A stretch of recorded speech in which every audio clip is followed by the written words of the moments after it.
Arturo Ángel, muy buenas noches, querido Arturo. ¿Cómo estás, Elisa? Muy buenas noches. Saludos aquí desde Nueva York. Oye, pues con mucha información, por lo pronto con esta desaparición de Miguel Ángel Yunes Márquez, que al parecer podría ser el voto 86 para Morena y aliados y así ya tener mayoría calificada para realizar reformas constitucionales, entre ellas la del Poder Judicial, y continúan en paralelo pues acciones legales, amparos y también manifestaciones en Estados Unidos. Así es, Elisa. Pudimos entrevistar aquí en Nueva York a las magistradas federales Montserrat Cid Cabello y María Emilia Molina, porque lo que nos comentaron justamente es cómo se está conformando, cómo están uniendo, pues, por varias vías fuerzas, ¿no?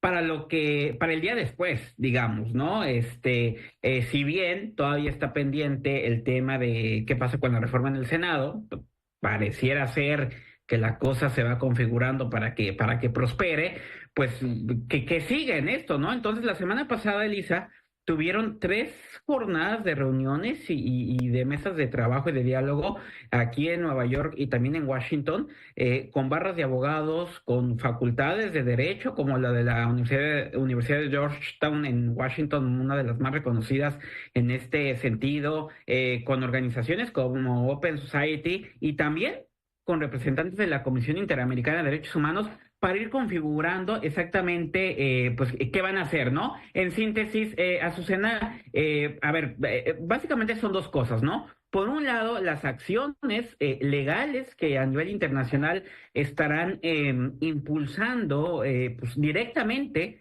las magistradas, los magistrados, las juezas, los jueces federales, el Poder Judicial, digamos, en las siguientes semanas y meses, en caso de que se apruebe la reforma, pues para llevar el reclamo ante la Convención Interamericana y luego ante la Corte Interamericana, por un lado, que es el Sistema Regional de Derechos Humanos, y por el otro, ante el Sistema Universal, que es el de Naciones Unidas. México forma parte de ambos.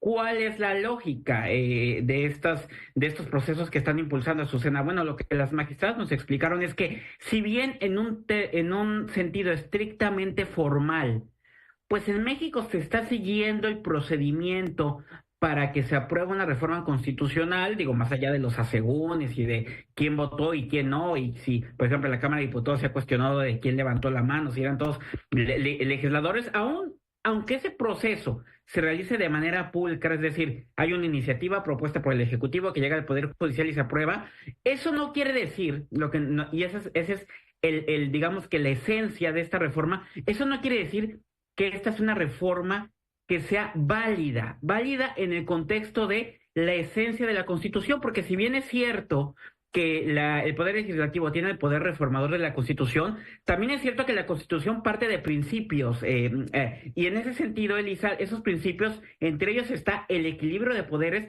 y la independencia judicial, y no solamente son principios en la Constitución, son principios en convenciones regionales y universales que México ya firmó. Entonces, el hecho y esto será el punto importante que tendrán que probar, que esta reforma debilite la independencia judicial, pues lejos de ser una afectación para los jueces directamente, pues es una afectación para toda la sociedad en conjunto, personas, individuos, empresas, porque el no contar con una instancia judicial independiente, libre de presiones políticas, que pueda dirimir los conflictos, Elisa, en ese sentido debilita los derechos fundamentales, insisto, que están consagrados en la Constitución, pero que también a nivel regional México está obligado a respetar. Entonces, por un lado, ese es lo que están buscando las juezas y magistradas, y por el otro, muy importante y creo que muy estratégico, hablar con abogados y con autoridades en Estados Unidos y en Canadá y en otros países para concientizarlos y para que desde sus trincheras ellos puedan detonar acciones que de alguna manera también propicien un análisis de lo que está pasando en México y concretamente el Tratado de Libre Comercio, Elisa, porque si bien es cierto que pues se trata de un tratado comercial, lo cierto es que también tiene garantías como temas de justicia laboral, como también algunos temas de derechos laborales y derechos humanos, y en ese sentido lo que están haciendo los representantes del Poder Judicial en México en el extranjero es informarles a estos actores, ¿no? Para que ellos a su vez tomen acciones, porque finalmente una revisión del tratado, el impulsar arbitrajes, etcétera, pues solo puede hacer los Estados miembros, en este caso México, Estados Unidos y Canadá. Lo que se está haciendo es difundir las potenciales consecuencias de esta reforma para que estos actores, Elisa, a su vez, en el ámbito de su competencia, pudieran impulsar acciones desde su trinchera, ¿no? Entonces, se está haciendo un frente común por varios lados, insisto, pues ante lo que parece ser inminente, que es la aprobación de esta reforma. Sí, Arturo Ángel, comentamos que, bueno, Morena y aliados están a punto de conseguir esta mayoría calificada en el Senado, que es la que le hacía falta, con un voto. Muy probablemente se confirma lo que escribió nuestro colega de Milenio en su columna de hoy, Ricardo Rafael, que sería Miguel Ángel Yunes Márquez, quien dé ese voto a Morena para que tenga esta mayoría calificada. Si es así, mañana comienzan en el Senado y se alargarán hasta aprobarla. Pero después de aprobarla vienen todos estos procedimientos. Por una parte, los internos, estábamos informando que también hace unos momentos Movimiento Ciudadano dio a conocer de este amparo, precisamente por lo que comentabas, por el proceso que hubo en la Cámara de Diputados, y esto pues llegaría a la Suprema Corte de Justicia de la Nación para ver qué deciden.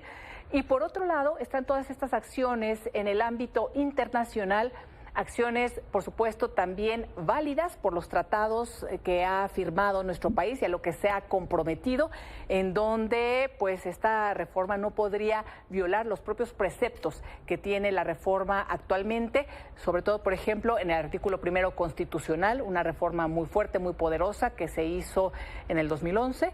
Entonces, pues bueno, por ahí también podrían venir acciones.